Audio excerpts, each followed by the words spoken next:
Well, welcome to our session on cultural differences. We're continuing from the last session in which we looked at how people communicate in Western culture. It's a very direct verbal communication, dependent upon words, either words spoken or words written. Whereas in the majority of the world, population-wise, the communication is usually less direct, more indirect. They use mediators, they use nonverbal communication, parables and stories, to, especially in stress situations, to communicate more effectively. And then when they get in conflict, the communication still changes even more. So let's turn to conflict for a few minutes, but maybe before we do that, as we've talked about these four values, cultural differences, do any of them resonate with Russian culture, with culture in this region of the world? Do you tend to be more Western or more majority world? Yeah, that's interesting. We just talked in the break time. So in Russia, truly between East and West. And it's funny sometimes we have this always diversity. Mm-hmm. And inside of Russia, not just somewhere, inside of Russia, different people say, okay, somebody came to the West, study there or live there, say, okay, this is how we should do this. And the person came from the Russian person who's been in the West and came back and say, you all are on here, you have to start do this new way. Yeah. And there's no other way to do it. So the other people say, no, you're wrong, you came from West, this is the only way to do it, we're doing all. So it seems like both of them are wrong. Mm-hmm. Because we're here in between this Asian and Western culture, and it seems like we have to be this kind of bilingual, cultural people here to live in this position situation in the world. So it seems the tendency to learn this course will be very needed here. All right, any other comments that things that came to your mind as you were listening to these differences? Yes, as I was listening to the explanation of the differences between West and East, I thought of that classic example of cheating, how we perceive it, how Westerners perceive it. In Russia, it's almost like the whole group of students is up against the teacher who is going, to be hard on them for not doing something. So they don't call it cheating, they call it mutual help, support. Mm-hmm. And it's almost like a group effort. They want everyone to have their home assignment, whatever it takes. If it takes cheating, then it's cheating. But everyone's ready for the class, and that's perfect. I mean, the teacher is going to be happy, no one's going to get a bad grade and everything. And in the West, it's quite the opposite. I mean, it's that individualistic approach that you take, and if it's your assignment, it's your assignment, and you do it yourself, and everyone else does it individually. Mm-hmm. So that's probably one of the classic examples of the differences. Yeah, it's very much that way in Africa as well. One group of students was asked to give their definition of cheating, and the African student stood up, as was custom in the British colonial days, and he said, "Sir, cheating is when one person withholds information another person has need of." Sir. And he sat down. So sharing was a greater value, a more important value. And I think in many situations that is really a good value to have, because in sharing, maybe everybody can get better understanding. However, if in sharing answers with everybody, you get a high mark in medical school, but the student really isn't very good, but only gets high marks because of other help, will that physician be able to do the job? So I think in some situations it works, but in other situations where technological skill and knowledge is very important and life and death is there. Same for an airplane pilot. You don't want an airplane pilot who got through because Igor shared all the answers, and now I look very good and I passed the test, but I don't know what to do when I'm behind the controls of the airplane or in the surgery room. So, yes, I think times when sharing is good and we can help each other. Other times when you have to prove your competence as an individual, apart from anybody else, because the risk is so great. All right. Anything else? Those are good comments. As we look at the history, we can see that Russia is also tracing its philosophy and worldview origin from Greece and Rome. Uh-huh. But it's Eastern development of Greece philosophy, while America is the most Western development. That's why you see Western values taken to the age in the West, in the United States, and Eastern values, along with Greek values, taken to the age to the East in Russia. And you can see that deep inside, I can see that Russians more like Easterns, but outside and in behavior, more like Western. And Russian, of course, because of the globalization and trends, Russia is moving rapidly toward the West. The culture is drifting from the collectivistic values toward the individualistic values. And I think many Americans who observe our culture carefully would say that our young people are moving much more towards collectivistic values. So the group becomes more important. Being together, learning together, we're losing our individualism. Let me just add one thing on the chalkboard here, because it's more a question than a statement. There's some, not concern, there's some thought that the Russian form of logic, not like this, not linear, or not what I would call sort of a narrative logic or a contextual logic. By the way, then there's also the what they call circular logic that goes like this, often found in Asia, and so on. But some authors think that there's a Slavic logic that would be true of Russia, and your thinking goes like this, and then there seems to be a bit of a gap, and it goes like that, and like that, and like that, and like that. And there, from a Western perspective, there seems to be gaps. But the gaps are filled in because you know the context, you know the way the person thinks or the way the thinking will go. And so they call this a Slavic form of logic. Does that seem accurate or not? Somewhat, yeah?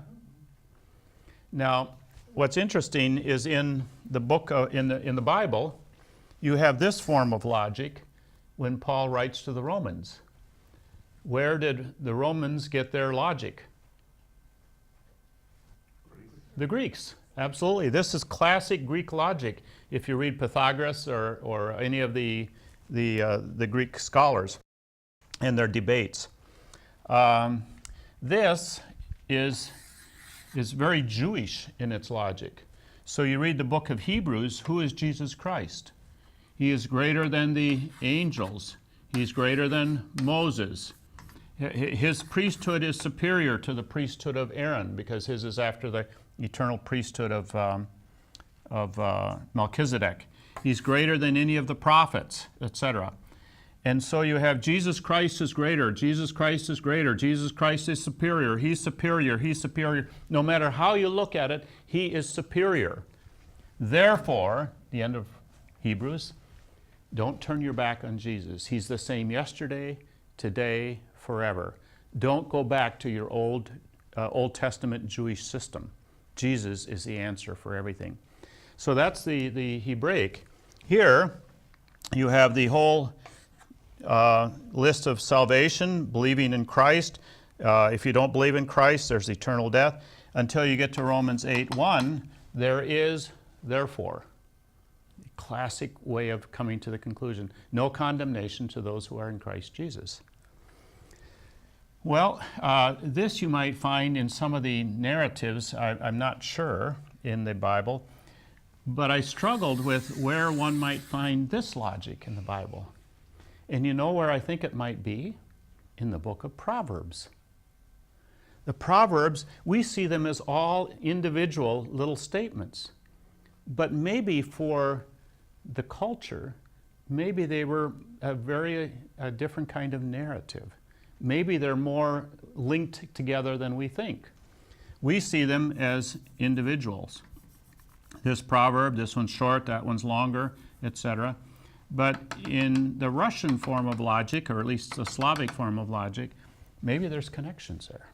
Anyway, for your thought, okay? So you have different kinds of logic that represents cultural difference. Now, I'll tell you what happens to me when I go to Africa and I like my sermons or my speeches to be delivered this way and they deliver them this way. That's irritating to me. I get frustrated. And I say, why do you have to keep saying the same thing over and over and over again?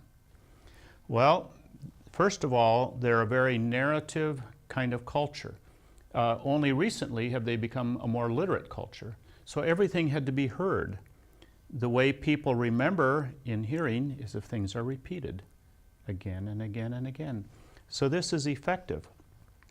Furthermore, I find that I remember this kind of sermon much longer than I remember this kind of sermon. So maybe it is a better way, at least as good. Okay? Well, let's continue then, and let's look at this issue of conflict. We're going to be taking a much closer look in future sessions, but I'll just mention it now. The way in which conflict is managed in the Western world is confrontation. See, this is what works with direct language. So if I'm a direct person and I have some kind of a problem with you, then I confront you with it. We even have a Bible verse in Matthew 18 that says, if a brother is taken in sin, go directly to the person, you know. So we think that's actually the best verse as far as a Westerner is concerned. And so confrontation. And then, of course, correcting is important. And avoiding, sometimes you avoid confrontation or you avoid conflict, particularly if you don't have any power. We'll talk more about that. And then there's something called passive-aggressive ways of handling conflict. It's a situation where you pretend not to be bothered or not to care about the conflict situation. So you say, no, I don't have any problem, no worries here. But deep down you really do care. You feel strongly about certain things. And so on the surface it looks smooth, but deep down you care, you're concerned, you're actually starting to fight back. And you're doing things, but you're doing them carefully so you're not going to be caught or nobody can say you're doing this. So we call that, it appears that you're passive, that you don't care, but you're really aggressive underneath. And we're going to be talking more about that. That's a very difficult form of conflict, very difficult kind of person who is a passive-aggressive person. Very difficult to handle that. Well, most of the time, though, we say that this confrontation is the best way. That's the way we talk about it in the West. But in the majority world culture, we manage conflict through indirect methods. The mediator is the most common. And we'll come back and talk considerably more about that. But somebody who stands between, somebody who is objective, somebody who is fair. And if you take your concordance and you look at the word mediator in the Bible, you'll find it rather frequently in the Old Testament. Even today, people use mediators to arrange marriages, for example. We might call them something else, but they're mediating between the two parents for these children to be married. And then there's the use of story, as I told you earlier about this man who went to visit this fellow who was stealing from the church, or proverbs. For example, if a person is talking as though he's rather, feeling good and proud about himself and telling how good he is and everything and how generous and wise, etc., we might in the West say, you know what, you're just sounding awfully arrogant right now. That's how we might deal with it. And the other person would, okay, all right. They don't like it, but they accept it. But nobody would do that in Asia. They would say something like, the taller the bamboo grows, the more the top goes back to the ground. So it grows and then it goes like that.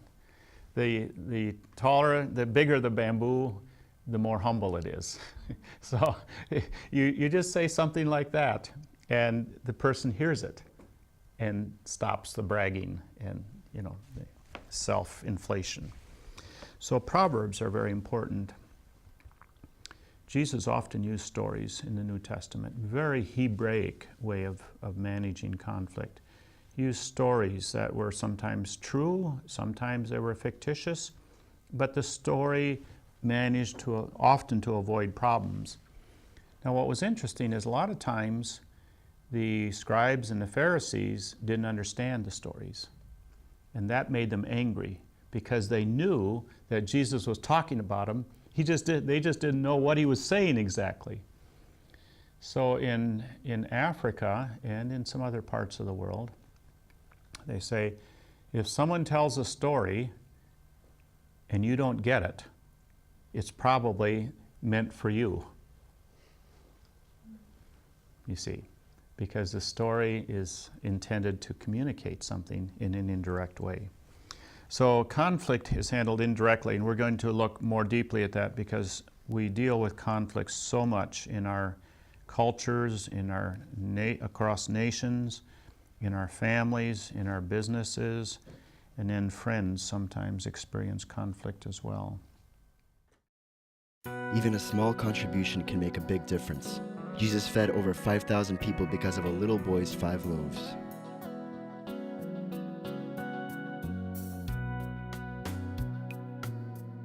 Regardless of the amount, your contribution is very important and greatly appreciated. Visit us at www.tvseminary.com. Well, how about, I use the word conduct here. In the West, an important part of conduct is to take responsibility, to be accountable. So you quite easily can say, I made a mistake. I'm responsible for what happened. I failed. I didn't do the job properly. We don't like people that refuse to take responsibility and to own up to the truth, to what actually happened. So one example of this could be Bill Clinton years ago when he fell into his situation with this woman, and he denied it. And then it came out, of course, that there was a real situation there. But the American people were more angry at the fact that he lied than at the fact that he had this relationship with this woman. You see, telling the truth, we're back to that value again. Telling the truth is more important than many other things. So if you just tell us the truth, we can forgive you. But if you lie, if you try to deceive us, then we're going to hold that against you.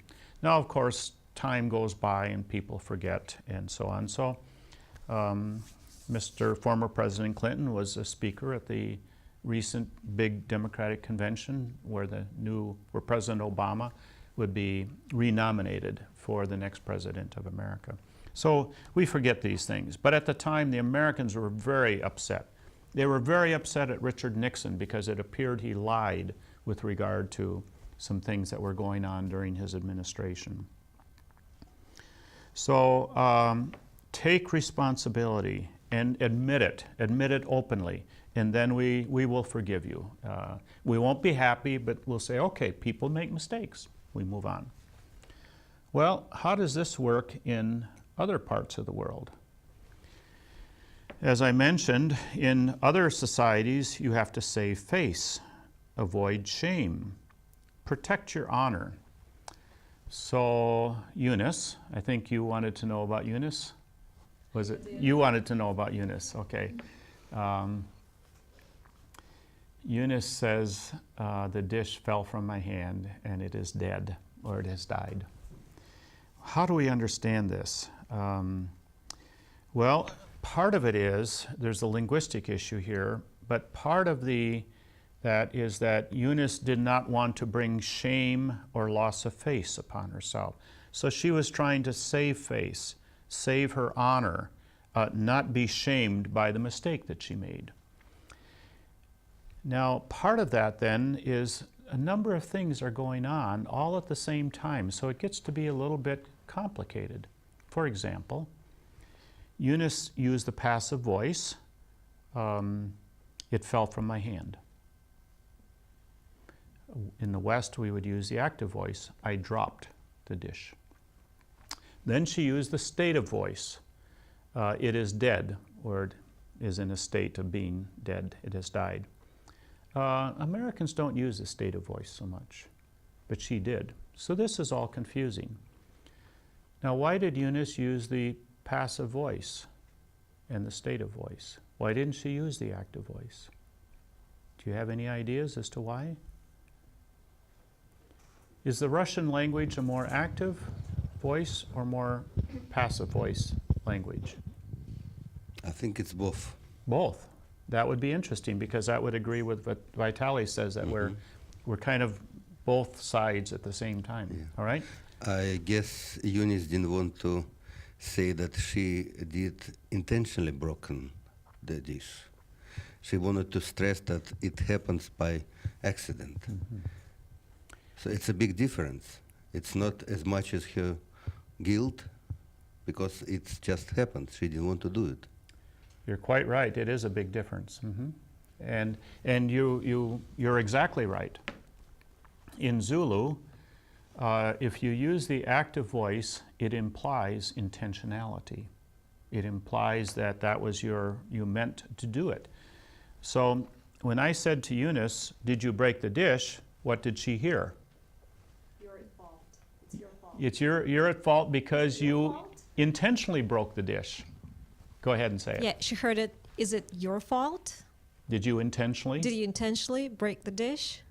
And of course, that was And not of course, correct. that was not the case. Yeah. That was. So she used the passive voice, and in that context, that implies that it was an accident, that it was not intentional. And Africans anthropomorphize, that is, they give human life language to inanimate objects. So the dish, it died, it's broken, it's died.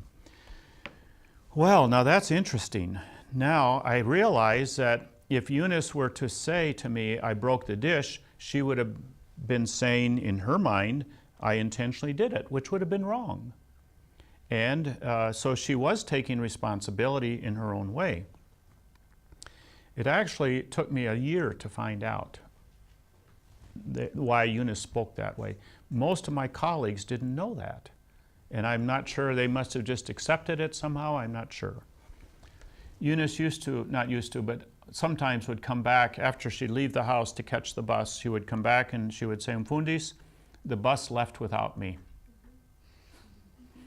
And I'd say, Eunice, you mean you missed the bus? You were late for the bus? No, she says, no, it left without me. And I couldn't understand why she got so stiff, no, because I was accusing her of intentionally missing the bus so she could get a ride home in the car or something. Well, you see, I'm making all of these negative judgments about Eunice, but I'm not understanding. When I understand what the active voice means in Zulu, then I say, oh, well, of course. Now I can understand properly, and I'm not making negative judgments, not thinking negatively about people. So that's an important issue there. Understanding why and how and what's happening here so that we don't make negative judgments about people and evaluate them in negative ways. Now, I want to talk about reality for a few minutes. This is quite important to us. One of the major differences from the majority world and the Western world is how we define reality. What is real? What is true? What is fact? What is accurate? And in the Western world, we emphasize the visible, the empirical, what we can see, what we can touch, what we can handle, what we can count, measure, and so that the tangible world is a very important part. In the majority world, the emphasis is more on the invisible, the spirit world, and on my experience that I'm having with the spirit world or with my relatives. And so there's actually 3 tiers of reality. For most of us, reality is here in the empirical world. That is, if we're in the West. So this is real, and this is real, and I can touch you, and you're real, and I can count. And so reality is a product of our senses, what we can see or touch or feel or measure. And we also have another reality. If you're a religious person, your reality is also heaven. And so for the Western person, they live here and they live for the future, for heaven. These are 2 realities. But outside the West, there's another reality that's actually more important than either of these 2. And Paul Hebert, an anthropologist who is a friend of mine, a wonderful person, lived in India for many years with his wife, died about 6-7 years ago, a tremendous loss to our seminary. He talks about the excluded middle because nobody in the West talks about it, nobody in the West writes about it. We don't even think about it very much, but this excluded middle.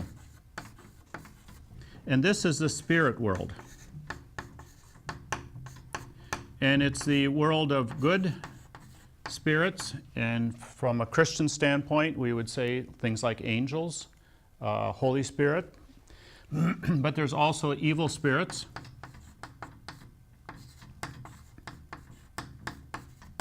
And there's another category, and I'm not sure how separate it is. It depends a little bit on the culture, but also ancestral spirits. So this spirit world is very active as far as the majority world people are concerned. Let me give you a series of illustrations because I think that's the best way to describe it in some detail. For example, architecture is determined by this middle world, this excluded middle. In Japan, and actually in many Asian restaurants, did you realize that you can't walk straight into the restaurant? You come into the door, and then you must either take a right or a left turn. The reason being that at night, the evil spirits come out, and they follow people into the restaurant because they're looking for shelter, either from the rain or from the cold or something. So the evil spirits follow the people into the restaurant in the evening hours under darkness, and as the people come in, then the evil spirits can occupy that place, and they make trouble for the owner and for the people who are eating. Of course, that's not good for business. So if you put up a barrier, the barrier could be something like even a paper thing, or some kind of a netting, or a wall, or even a painting. The evil spirits cannot make right or left turns. So they come straight in, they bump their head on this barrier, and then they must leave. See, even architecture is determined by your view of the spirit world. Okay? When do you sweep out your house if that's a job you have to do? Well, in India, you never sweep out your house after sunset, because if you hold the door open to sweep things out, which you do, and then sweep them off in the distance a bit, the evil spirits come in. while the door is open and you're holding it open to sweep. So you sweep out your house early in the morning or sometime midday, but not when it's dark. So even something as small and insignificant as sweeping out your house is dictated by that excluded middle world. Your understanding of the spirit world, particularly evil spirits and ancestral spirits. Ancestral spirits can be good if you treat them right, bad if you don't treat them right. In China, your burial activity is determined by the spirit world. For the Chinese, the spirits occupy the high places on the ridges or the high hills or the mountains. And so the evil spirits are up there. So when you bury your relatives or friends or whoever, they are buried halfway down the hill. And then above the grave site is like a gravestone. And it doesn't have to be very big, but it has to be there. And then below, if possible, there needs to be water. So when the people leave the ceremony, the evil spirits will come from the hilltops and they'll come running down the hill quickly because they want to inhabit the body. And so, but as they run down, they're running fast and they trip over the headstone and then they go rolling down the hill and they enter out the water and they drown. So now you protect your, the body from being bothered by evils. So now the burial is determined by your view of this excluded middle world. Well, in South Africa, the spirit world is very real. These evil gods, if you ever have seen a Hindu temple, usually it's decorated with hundreds of faces, carved faces on the outside, almost all of them looking very vicious, very angry. And among the in the Hindu religion, which most of my students were, they came out of this situation where there were literally thousands of angry gods you had to please. And it would be the Hindu priest who would tell you which god you had to appease because of what you did wrong, so therefore you must do this. There is, of course, for Christians, the spirit world as a real world, not only Holy Spirit, but evil spirits who can do considerable disruption and create problems, like the demoniac in the New Testament who was occupied by demons and had no control over himself. So that is a real world for us. But in the West, not so much. But in Africa and in Asia, it's a very real part. And I have stories, but you'll get the idea here. Well, reality is seen differently depending on what part of the world you're in. Now, with Russia being influenced heavily by Western values and traditions, but also heavily influenced by Oriental values and traditions, how does this reality play out in your culture? Are both realities present, or is one more present than the others? Now, keep in mind that you're also coming out of a long term under communist era when the spirit world, God doesn't exist, and the spirit world probably doesn't exist. So tell me what the situation is now. I mean, in my opinion, it seems like the two cultures here. So you have all these spirits, and there's an old story from pagan time. There could be some kind of little, what they call homie person, domovoi. It could be some spirit you live in. You have to please him in a certain way. Okay. At the same time, the person said, oh yeah, I'm Christian, I believe in everything. And he believed in both things. So he would call the priest or something to sanctify the house, or put some crosses or icons or some other symbols to chase the spirit. So that's the Christianity that has some kind of idea with kind of animistic or thing that you fight with the spirit with another spiritual things. At the same time, I mean, you can find people like atheists who say no spirit, nothing, anything, and we've been taught differently. They're very pragmatic, very rational, at least as much as they can. So you can find both. So there's a great Orthodox church would be here with all the you can sanctify the water, bring home and put it here. And then there's universities staying here all over, and people study the physics, math, and everything, and don't believe anything. So it seems, in my opinion, it's just mix. Yeah, both live parallel in the same society, and both are equally acceptable. Sometimes you can have a person who will be university trained and believe in the spirit, and Sure. and even in one person have two beliefs can be almost joined somehow in a certain way. It's hard to explain how. So, but Well, in closing then, thank you for that. Was there any other comment, anybody else's thought? I don't want to overlook. In closing then, in the Western world, there tends to be the cultural value of openness, that is, being open and free in conversations, and truth. Openness and truth are foundational values. So a lot of what we talked about can be understood in the sense that we're right out there, and there's a truthfulness that we want, but also a direct, confrontational kind of approach. Open, direct. In the majority world, the core value is to maintain relationships or relational harmony and group cohesion, group solidarity. These are the two foundational pieces. So almost everything in the West is defined by this notion of we're open and we talk, we're verbal. And in the other parts of the world, the majority world, there's the overriding concern for relational harmony. In the Philippines, they call it pakikisama, relational harmony, harmonious relationships. When I was in Japan speaking, they gave me the Japanese word, but again, I say, what's the most important value here? They say harmony among people. It's just so dominant, and pretty much the same in China, I think. By the way, I believe it's is it Cantonese that is also a passive voice language? I believe, one of the two is. And then, of course, this solidarity, not destroying the group, but keeping the group intact so that we have strength in numbers and we're together.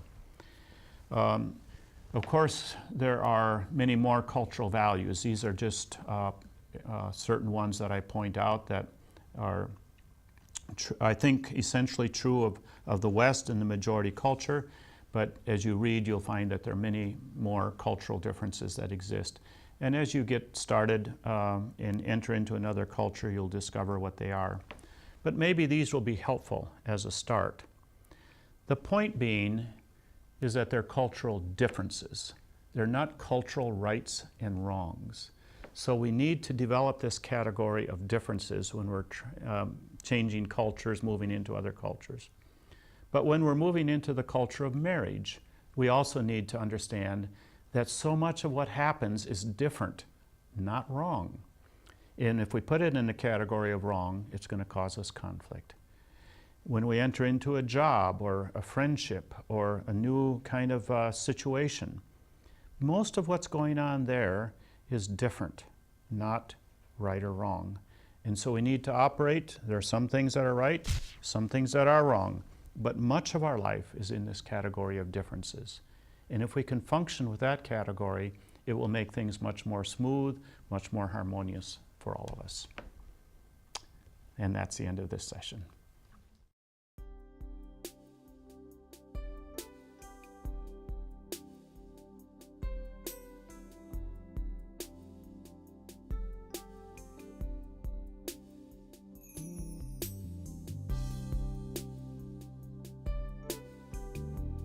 Now he who supplies seed to the sower and bread for food will also supply and increase your store of seed, and will enlarge the harvest of your righteousness. You will be enriched in every way, so that you can be generous on every occasion, and through us, your generosity will result in thanksgiving to God. 2 Corinthians chapter 9, verses 10-11. How to give to TVS Ministry. You may give online at efca.org/givenow. In the description place, write Russia Distance Learning, account number 24109-0150. Or make checks out to EFCA. Write on the check memo line, Russian Distance Learning, account number 24109-0150. Mail to EFCA Donor Services, 901 East 78th Street, Minneapolis, Minnesota 55420-1300, or send your gift through PayPal for tvs.gift@gmail.com.